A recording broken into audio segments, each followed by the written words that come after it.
The first tremor was a low rumble, barely a whisper through the cyclopean stones of our city. We, the people of Atlas, had long grown accustomed to the earth's restless spirit. Our island, a formidable peak rising from the boundless ocean, had always hummed with the deep pulse of the world. But this was different. This was not the familiar sigh of a sleeping giant, but the guttural roar of one tearing itself apart. I remember gripping my little brother's hand, his small fingers surprisingly cold and mine as the very air around us thickened. It was heavy with an unseen pressure. The massive terraced fields that climbed the lower slopes of our capital, each irrigated by ingenious channels carved from the living rock, began to ripple, the precious topsoil shuddering like disturbed water. Above, the sky, a vast, open expanse, unlike the enclosed domes some tales describe, began to churn with a furious, unnatural darkness. The horizon swallowed by an approaching wall of water. Then came the sound. Not a simple crash, but a terrifying rending, as if the very fabric of the world was being torn asunder. The bronze-gated harbors where our great triremes once docked groaned and warped, the colossal stone piers cracking like dry kindling. The majestic temples of Poseidon, built from red and black volcanic rock and adorned with intricate gold and silver inlays, swayed precariously. Their massive fluted columns, each a testament to generations of masons, began to shed their ornate carvings in a shower of dust and fragmented art. Panic, a raw animalistic fear, surged through the crowds in the great agora. Our advanced canals and our vast irrigation systems, our very mastery of the sea, felt as brittle as sun-baked clay against the cataclysm that was consuming us. I saw my mother, her face etched with terror. She reached for us, our pleas swallowed by the escalating thunder. The ocean, our lifeblood, our provider, was becoming our executioner. And we, the descendants of Atlas, were powerless to stop it. I'm Courtney. And I'm Brandon, and welcome to the Time Travelers Club. So this week's episode is brought to you by Childhood Nostalgia. Yep, Courtney mentioned she was watching the Disney cult classic, and she had me spiraling down a rabbit hole like the ADHD gremlin I am. I mean, who doesn't love A Tale of a Lost Empire? I know, and then there's just me like, ooh, archaeology, because I was a nerd kid. Like, I was just like, Archaeology. he's like, he works at a museum. Neat. like it was just like an aesthetic for me. I'm like, I was just living vicariously. A little bit. I think more so like seeing Kira was kind of like my bi awakening a little bit. It was just like, oh. There was like me too a little bit, but like I was more like, like I wish I had a friend like that, and like we'd be cool, and she would show me the culture, and I'd be super respectful of it, because I'm gay.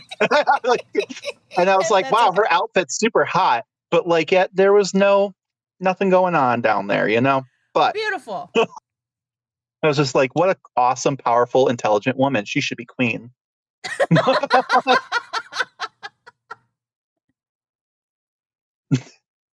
So, but while definitely deserving a live action series, let's be honest though, they'd ruin it. Mm-hmm. They'd find a way to ruin it. They ruin Today, everything. though, today we are going to talk about where the idea for Atlantis even came from. Well, normally we would time travel to historically proven times and places. We decided that today we would take a fun detour off our main narrative and into the murky realm of, I know you don't like it, we'll say pseudo history is officially what it's called, but I think you had something like a better term for it. I mean, it's not necessarily that it's wrong, pseudo history, things like that. And I don't recall the term you are talking about, to be honest. Yeah. Yeah, we were like talking about doing this, you were like, I Oh don't like gosh. pseudo history. It's like, but it's ultimately when we say pseudo history, we'll get into it. Atlantis, as we culturally know it, no, does not exist. Okay. Hmm. But there there, even if it was a fictional, everything's fictional about it, it was inspired by historical things. And I think we can Yes. agree on that. Oh, absolutely. Whether, We can definitely agree on that, and not just that, but with Atlantis overall, it mhm. is still a tale of morality. It still Yeah. has things like that. It's just like biblical tales or any kind of folklore. If we're super super honest, there's nothing wrong with Mhm.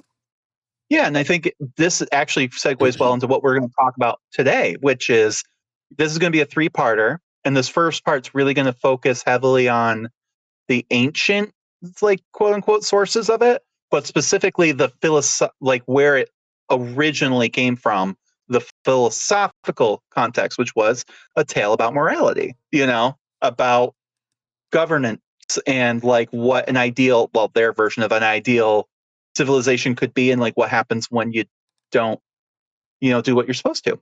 Fall of empire. Hmm. So, with that being said, Atlantis is, of course, one of the most enduring and fascinating myths in human history, captivating people, including us, for thousands of years.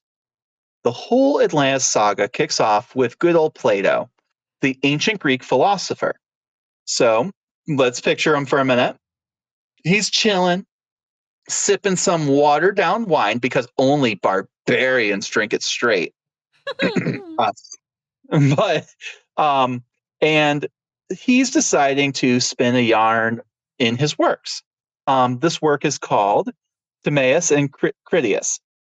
He wasn't trying to write a history book, mind you. He was just crafting an allegory, basically a fancy way of saying a story with a hidden meaning. In this case, it was about the dangers of nations getting too big for their britches, or in his words, hubris, the Hmm. more official term.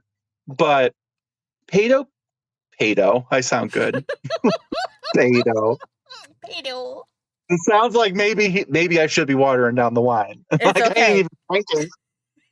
It's okay. Maybe he's on something.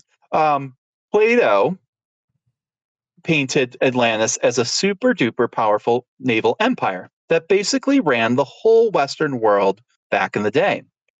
Think of them as the ancient equivalent of a mega corporation, but with more ships and fewer quarterly reports. They were essentially the mirror image of the Achaemenid Empire. That being, so we would know them as like the Persians, but that's such a blanket term, like Hmm. which Persians, right? And because there are many different forms the Persians take. But the Achaemenids probably the oldest version of that empire, right? And it's the Yeah. one when we think of 300 and he's half naked and like 7 foot tall and like wearing ridiculous shit. Like that's the one. That's the one we're referring to, even though he didn't look like that. Hmm. Xerxes did not look like that, but that's okay. But that's the Achaemenids. So this was essentially a mirror image of that empire. So just so that he had a rival in mind. Honestly, and this is just me kind of pulling from my own mind. It almost sounds like Atlantis was the British Empire. And that's going to Yeah, sound wild. That's going to sound wild because, like, yeah. I mean, what? you have to. I think I read somewhere, and again, this is me really ad libbing. Please don't use this for your paper. Do not quote me when I'm saying this, but I do know it's something like this, right? Hmm. The Persian Empire, by the time of the quote unquote like 300, like the Greek city states, Plato's era, right? Well, he technically came right after like the that kind of thing, but Plato's time period, Persian Empire accommodated for like I think a quarter of the Earth's population. Hmm. Like that's why like a quarter of the world Holy lived shit, that's under a lot. Yeah, I mean, like, there's not like you have to think there's a lot of nothing in between some of these people, right? And like, it's Mhm. not that other civilizations didn't exist elsewhere, but like Persia was really flourishing, right? Like the Greeks were like a blip on that map, and that's why it's honestly surprising that they were able to resist the Greeks when they did. There's a lot of reasons. This is not that podcast, but it's just like when you actually look at the numbers and just like a map and you're like, holy crap, that would be like a country like Iceland fighting off Europe. And you're just like, like the size wise, you're like, Mhm. huh?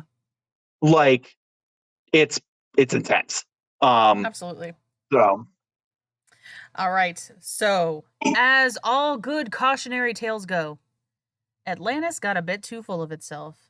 They tried to conquer ancient Athens, which, let's be real, Plato probably made that up to make it look like his perfect ideal state. And because the gods apparently have zero tolerance for imperialistic shenanigans, bullshit, yeah. Atlantis Okay, Plato. Atlantis got hit with the ultimate divine smackdown. It submerged into the Atlantic Ocean. Poof, gone in a splash. Plato's big takeaway here was basically, see, my ideal state is way better than your fancy sinking island. Neener, neener, boo boo. Well, like, and I think that's funny because it's like, oh, Atlantis fell because they were going into empire, not like our empire if it's forming an empire at this moment, you know, Yeah, like and it's funny because you can also sit there and kind of pull from the, oh, we are divinely protected and you're not. We are chosen by the gods and you're not.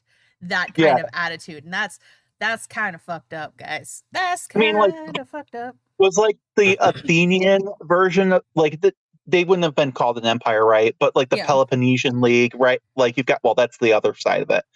Point is just that their quote unquote league was them dominating and forcing other city states into submission to theirs. Yep. It was essentially a micro empire. Like, yeah, by no means it was nothing compared to like Persia, but it's like they're doing, it's just like a micro version of the same thing, like a teacup poodle. They were a teacup empire. It's just a teacup empire. It's okay. Just like Yappy. Very, very happy. Oh, God. All right. So now, here's where this gets interesting. Even though Atlantis is just a bit player in Plato's philosophical playground, it totally blew up in popular culture. Well, ancient popular culture, anyway. The whole lost utopia vibe really resonated with Renaissance writers. Guys like Francis Bacon and Thomas More were practically taking notes, using Atlantis as inspo for their own perfect society books, like New Atlantis and Utopia. Because they can come up with such original names. I mean, why tarnish it? Really? It's a nod. It's absolutely just a nod. Then in the 19th century, things went a little off the rails. Some amateur scholars, bless their hearts, totally missed the memo that Plato's story was, fictional. The most famous of these was Ignatius L. Donnelly, who basically decided, nope, this has to be real, and wrote Atlantis, the antediluvian world. And because Plato was super vague about when this alleged sinking happening, over 9,000 years before his time, and where it was, beyond the Pillars of Hercules, basically the Strait of Gibraltar, it opened the floodgates for all sorts of wild, pseudoscientific theories. Fast forward to today, and Atlantis is still the poster child for any supposed advanced lost civilization. It's everywhere, from comic books to Hollywood blockbusters, proving that a good mystery, even a made up one, never truly sinks. And you know, the thing is, it's like it's funny. It's like people go like, "Well, he said it existed 9,000 years ago at this point," and I'm like, it's kind of like if you're telling a story to a kid, and you're like, long ago in a kingdom far, far away. That's the equivalent, right? And then you might get a kid who goes, well, how long ago? Oh, I don't know, like 1,000 years ago. Ah, like, well, where was it? Somewhere in like Russia. I don't know, like so, like far away.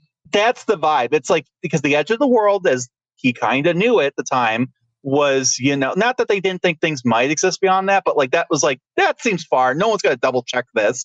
This like the Straits of Gibraltar, where it feeds into the Atlantic Ocean. No one had gone really beyond that, right? So it's about as far away as you can get. And 9,000, no one like 9,000 years. That's way before anything's recorded that we know of. So he's like, can't like it's again. That's not the point. The point is like the story itself. Yeah. So yeah, people take it super serious. And I'm like, super serial. it gives the equivalent of like long ago. So what's the deal now? Pretty much all the smarty pants philologists and classicists agree Atlantis is just a work of fiction. Full stop. However, they do debate what might have inspired Plato's tall tale. The dude was known for borrowing bits and pieces from older stories, like that time he swiped the story of geeks. So, some scholars throw around ideas like maybe it was inspired by Egyptian records of the Thera eruption. That was a massive volcanic explosion that blew up the island of Thera during the time of the Minoan Empire, right? The Minoan, well, empire is a strong word. That one's more civilization. They weren't necessarily conquering. They conquered and trade, but people really wanted to be a part of that. So they were like, ooh, these people are doing well. And their ladies are doing well because it may have been matriarchal. Perhaps it was the Sea People's invasion, which again, around the same period of time. Or it could have even been a reference to the Trojan War, because again, it's a good love story, right? Inspired by that Trojan War, like Troy is kind of viewed as an Eastern culture, sort of Greek, sort of not, but like that they were super wealthy and had all these trade powers, blah blah blah blah blah, and then like despite all of their wealth and all their power, they fell. So I mean, like you could see the parallels. But then you have the other camp who are like, nah, Plato just made it all up. Well, no inspo off the top of his head. They suggest he might have been loosely inspired by like the contemporary screw up, like the failed Athenian invasion of Sicily, or the actual sinking of a Greek city called Helike due to an earthquake. I'm in the camp that it might be all of those things, but I mean, who can really tell what inspired a writer? Really, like it could be literally all of those things, Absolutely.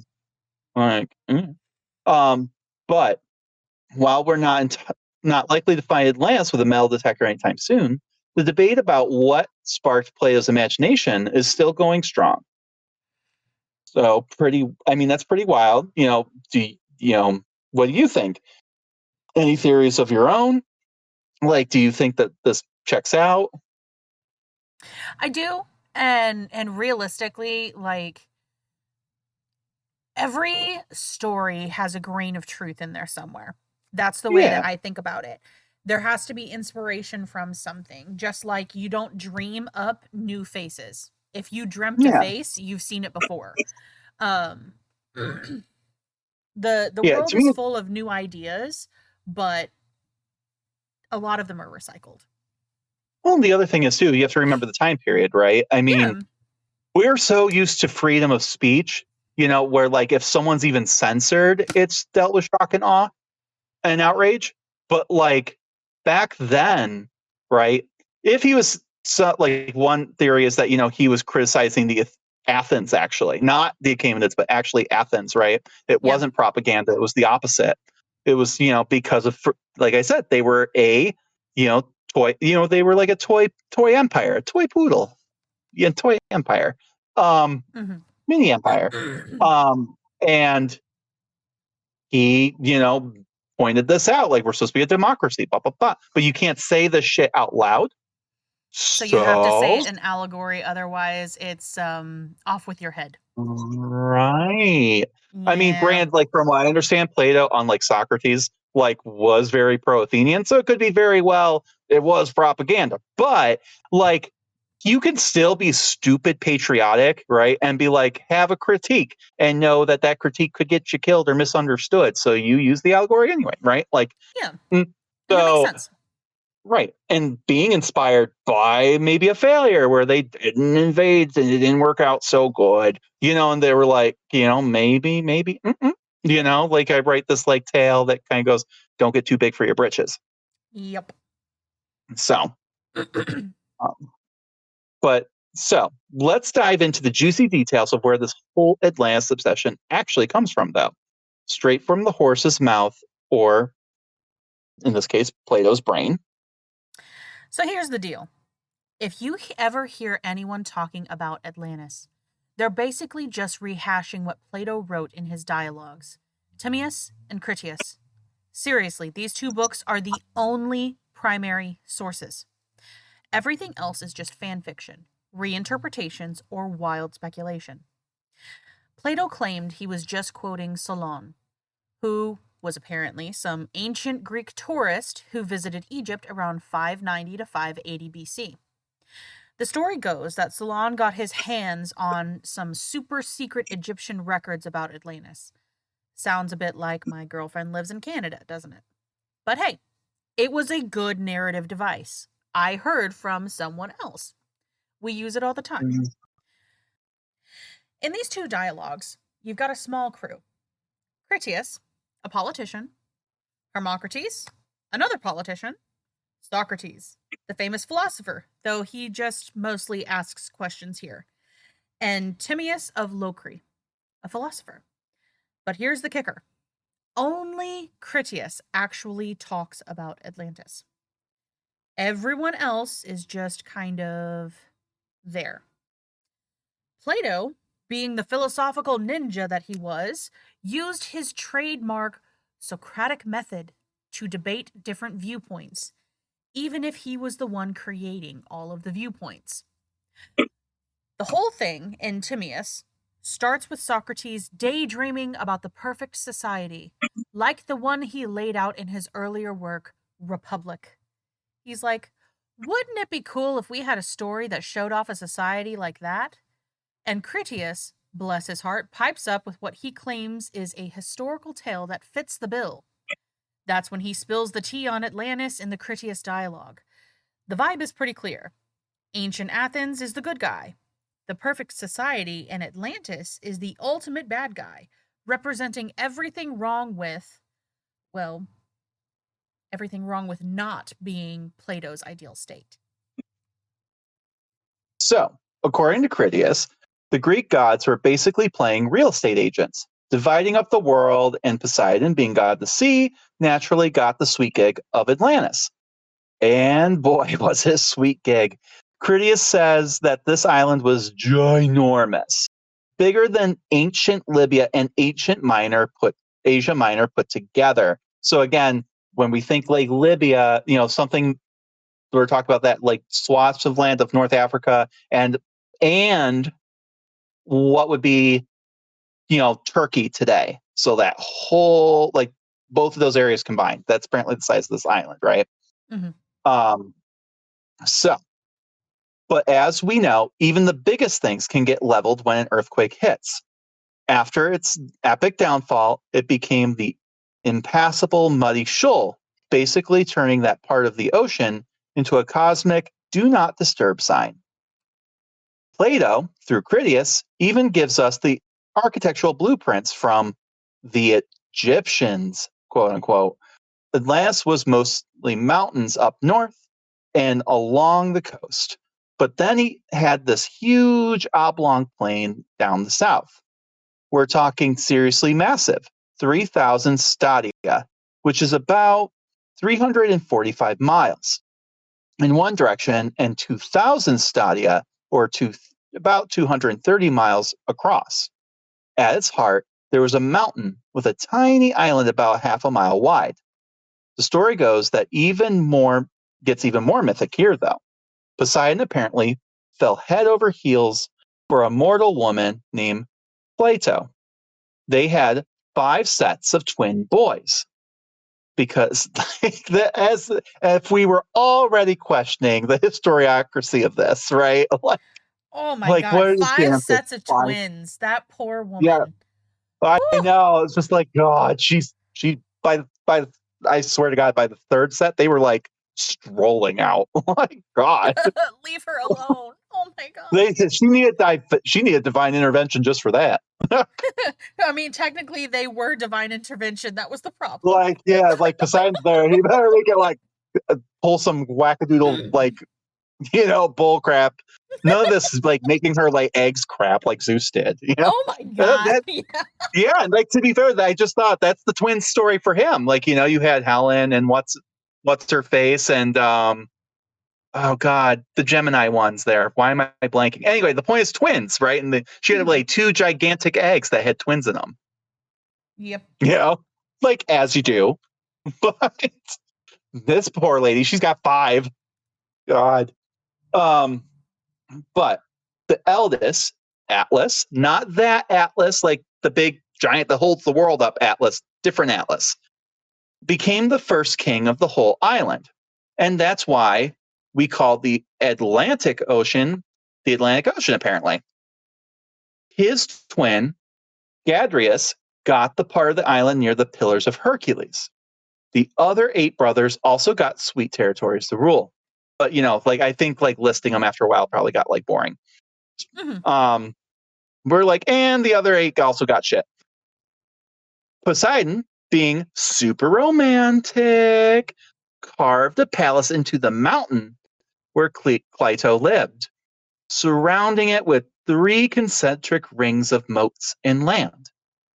The Athenians, being engineering whizzes, built bridges, dug canals to the sea, and carved tunnels for ships, all guarded by gates and towers. Not those cool ass statues like Disney did, apparently. No, the verdict's out on the giant golems.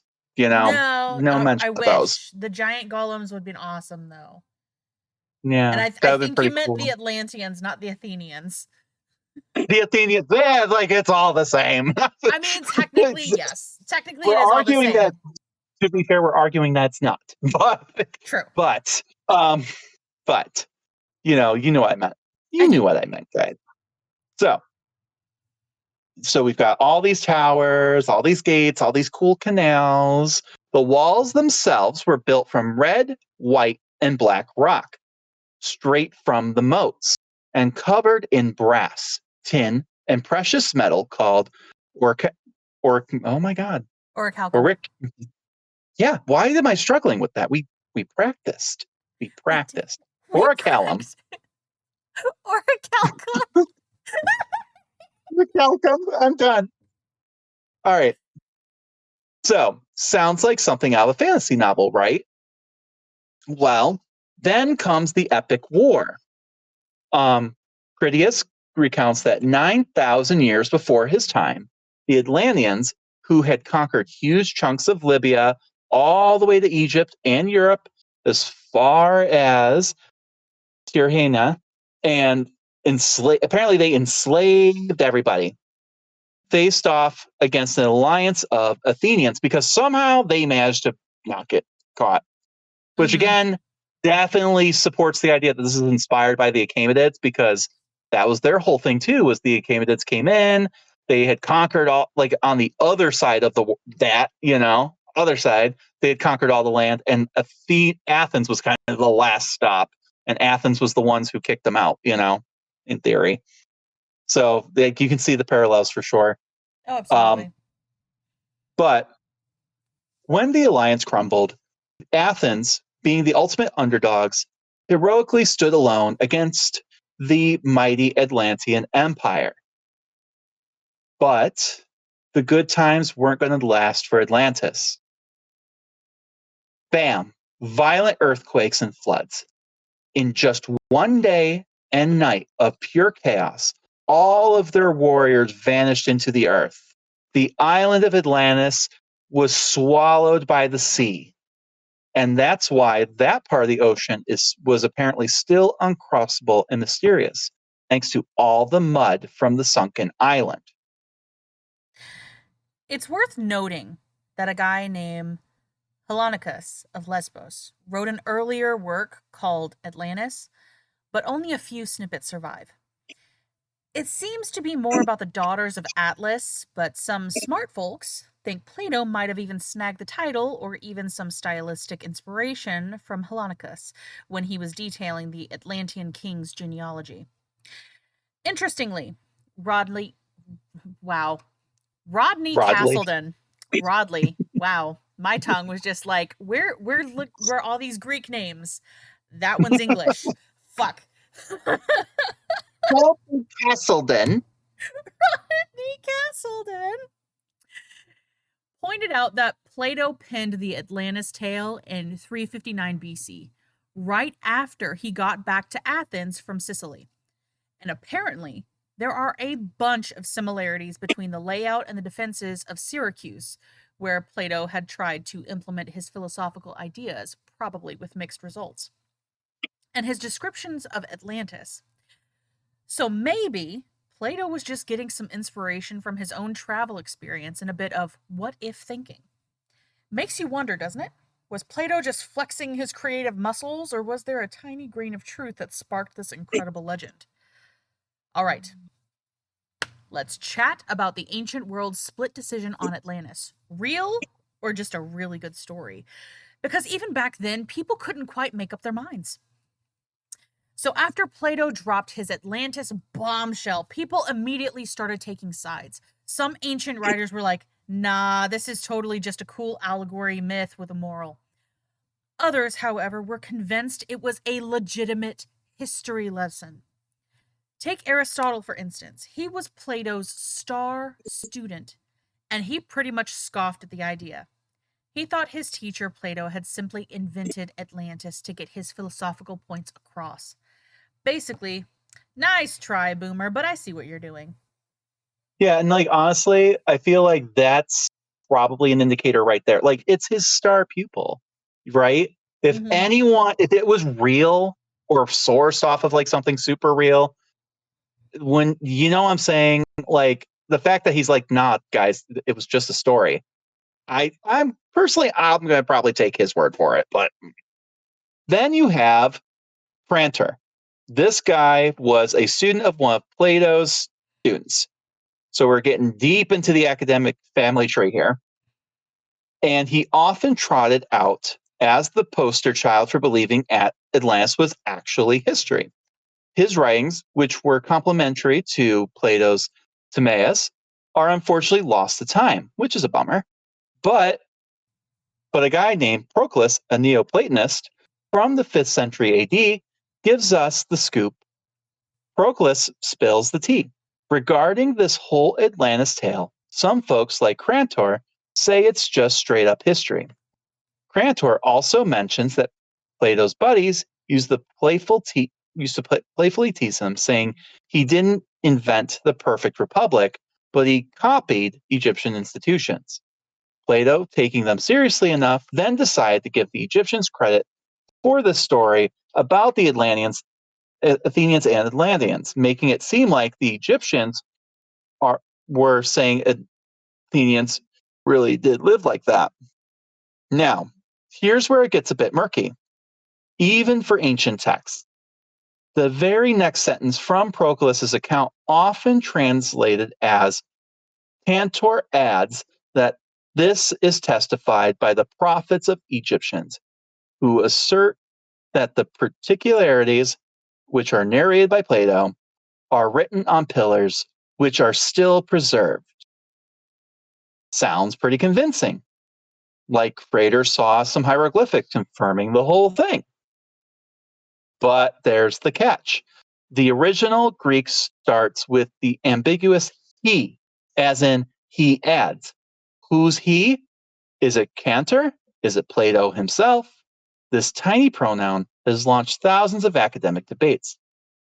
Both sides, the myth believers and the history believers, have argued he refers to their guy. Alan Cameron, A modern scholar throws a wrench in the Crantor saw it theory. He argues that he most likely refers to Plato. Cameron suggests Proclus was basically saying, we need to remember this whole Athenian feat isn't just a myth or just history, even though some people, like Crantor, take it as history and others as myth. In other words, Proclus was kind of dismissing Crantor's view as one of opinion, not solid proof. Cameron also points out that no matter who he is, it doesn't support the wild claims like Crantor went to Egypt and saw pillars covered in hieroglyphics proving Atlantis, or Crantor sent a special inquiry to Egypt. It's more likely just reference to Plato's own claims about the Egyptian source. So, sorry guys, no ancient Egyptian receipts for Atlantis have surfaced. But if this wasn't enough, Proclus actually has another fascinating passage where he describes Atlantis's geography, hinting at another author who investigated the things around the outer sea. He mentions that according to them, there were 7 islands sacred to Persephone and then 3 enormous ones dedicated to Hades, one to Ammon, and a third, 124-mile long one to Poseidon. And the people on that island apparently remembered the immeasurably large island of Atlantis that used to rule the whole Atlantic. He credits this info to a guy named Marcellus, apologies, in his Aethiopica. But who Marcellus was is still a total mystery. Beyond Crantor, some other ancient heavyweights like Strabo and Poseidonus, historians and philosophers, apparently believed Atlantis was real too, so it wasn't just a fringe idea. But wait, there's more. Here's another fun twist. Some theorists have suggested that before the 6th century BC, the famous Pillars of Hercules, which we usually think of as the Strait of Gibraltar, might have actually referred to the mountains around the Gulf of Laconia in Greece. If that's true, it would place Atlantis squarely in the Mediterranean Sea, which would have suddenly made a lot of Plato's descriptions sound way more plausible. Then we have the 4th century historian Ammianus Marcellinus. He got info from Timogene, Timogene. a 1st century BC historian, and apparently the Druids of Gaul. I love that. It's so dramatic. France. It's France. It's Druids that lived in France. And these Druids of Gaul claim that some of their ancestors migrated from these distant islands. I'm having a hard time believing this. This is giving Canadian Girlfriend again. Just A little saying. bit. A little bit. A little bit, but that's okay. Now, some people have totally jumped on this, though, thinking, aha, when Atlantis sank, the inhabitants fled to Europe. But hold your damn horses.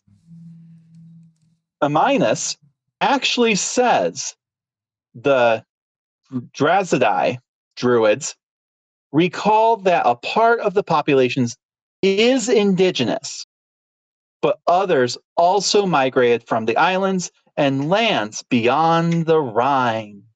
That's north of Gaul, not in the south, not out in the Atlantic.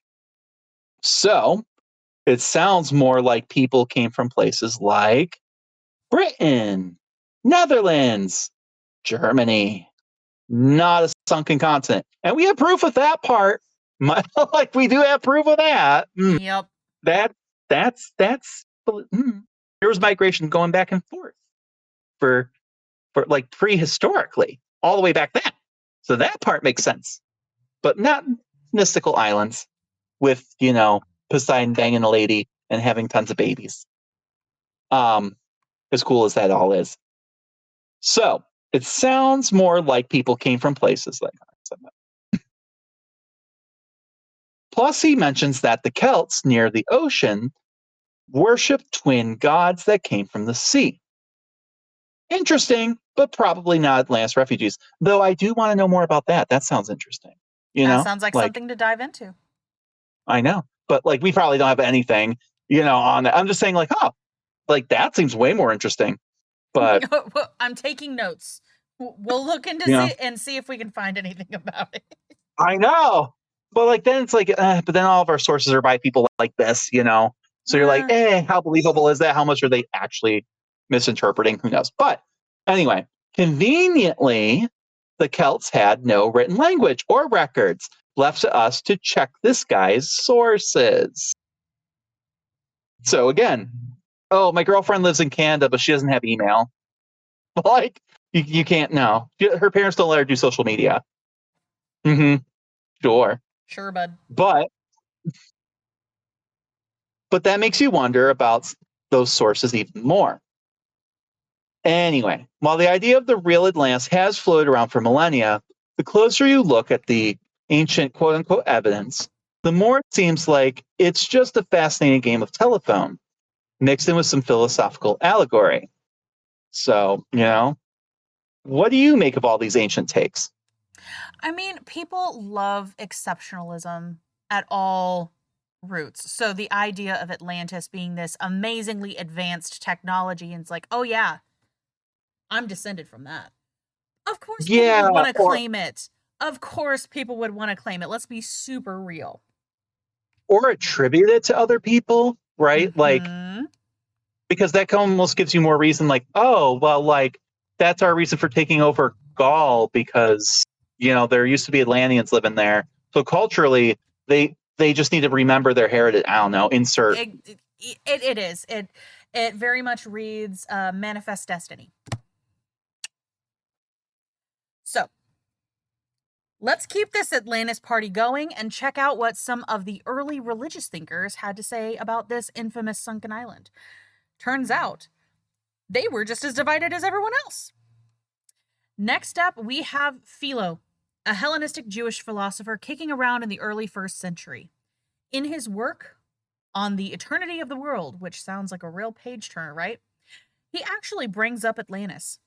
He's supposedly quoting Theophrastus, who was Aristotle's successor. So we're still in that ancient academic lineage. Philo basically says, and the island of Atlantis, that's how the translator spelled it, fancy, which was bigger than Africa and Asia, just like Plato said in the Timaeus, got swallowed by the sea in just one day and night. This was thanks to a super intense earthquake and flood, and poof, it was gone, becoming a part of the sea, but not the fun navigatable kind, more like the swampy mess of gulfs and eddies. So Philo's on board with the Atlantis sank narrative, leaning into the whole bigger than Africa and Asia detail that makes it sound so epic.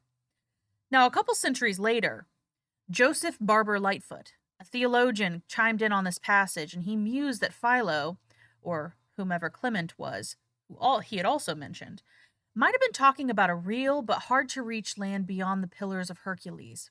But, more likely, he figured that they were just contemplating some unknown land far to the west, like the fabled Atlantis of Plato. So even back then, there was this whiff of, is it real or is it just a great story?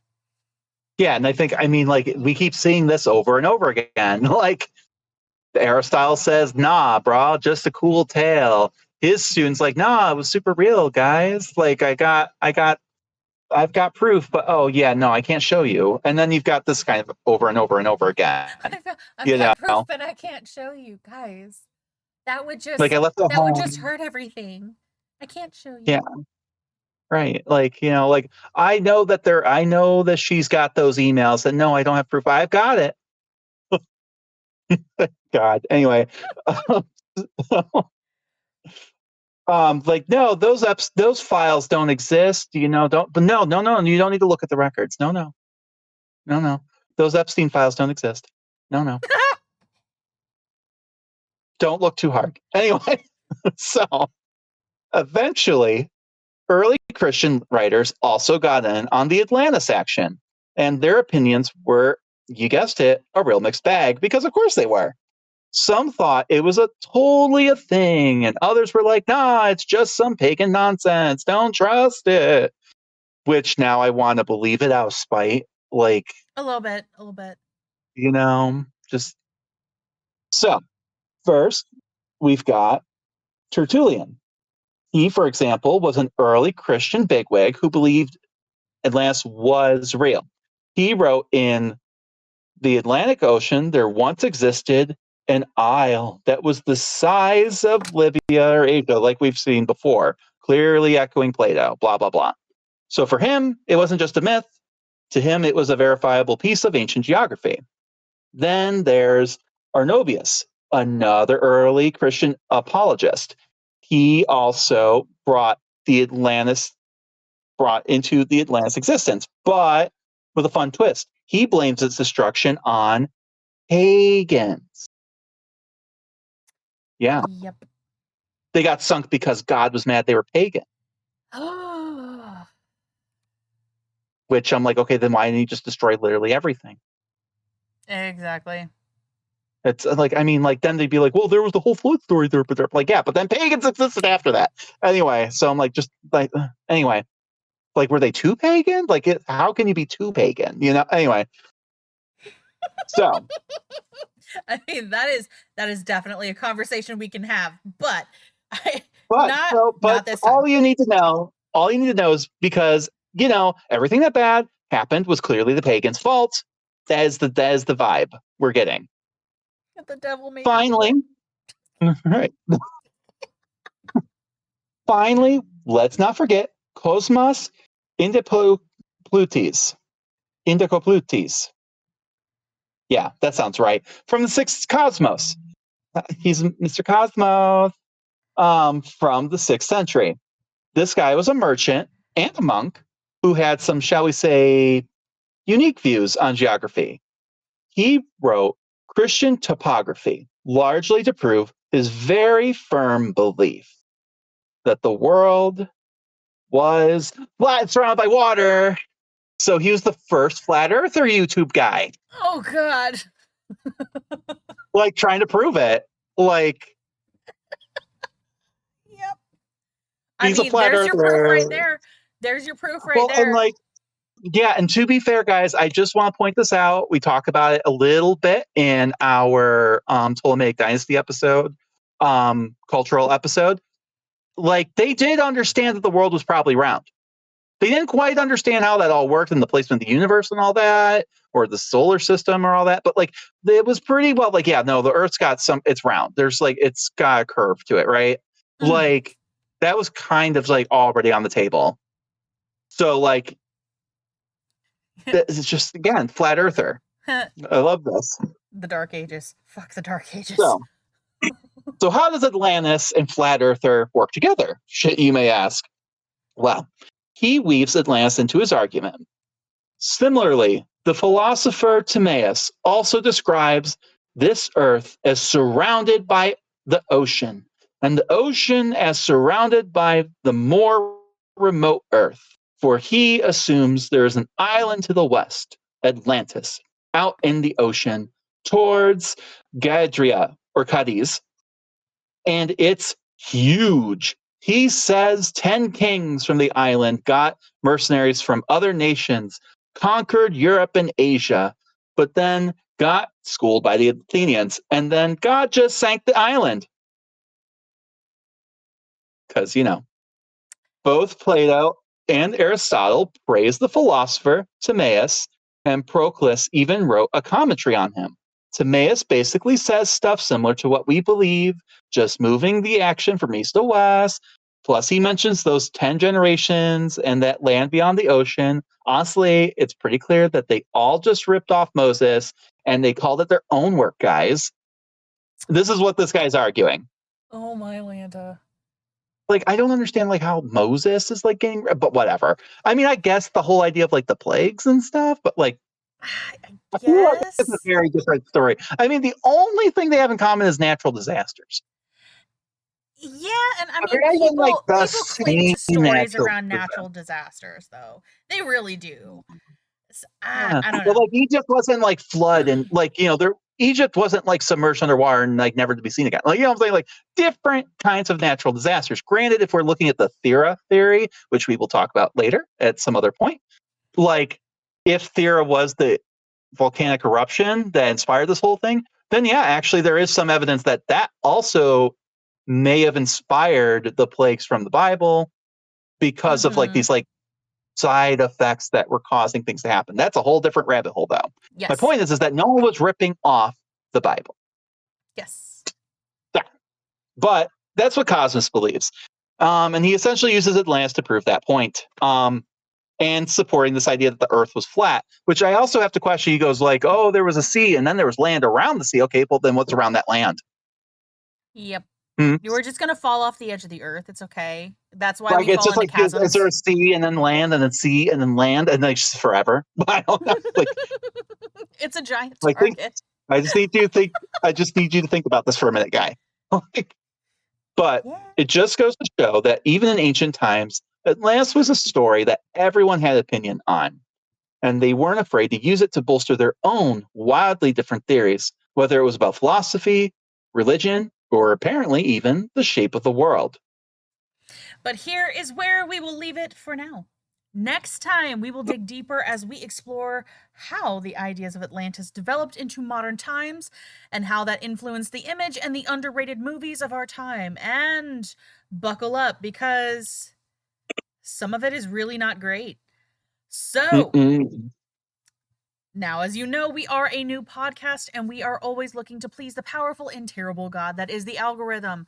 So, wherever you are listening to this, whether it be Spotify, Apple, iHeart, or YouTube, if you like us, take some time to give us a positive review. It goes a long way for us and keeps us from sinking into the dark, murky waters of a long forgotten podcast. Also, if you're listening to this, thank you for being a patron. Here, you can continue to hang out with us and get exclusive content like video casts, where we might try and make ancient recipes, talk about topics that couldn't fit into the main arcs of our podcast, and just general being batshit and dumpster fires. Research materials and books cost a lot of money, folks, and it takes a lot of time to create this show. So the support you're giving us is greatly appreciated. Finally, if you have any ideas, comments, or just want to say hi, you can reach out to us at the Time Travelers Podcast at gmail.com.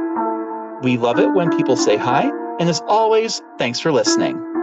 Bye for now.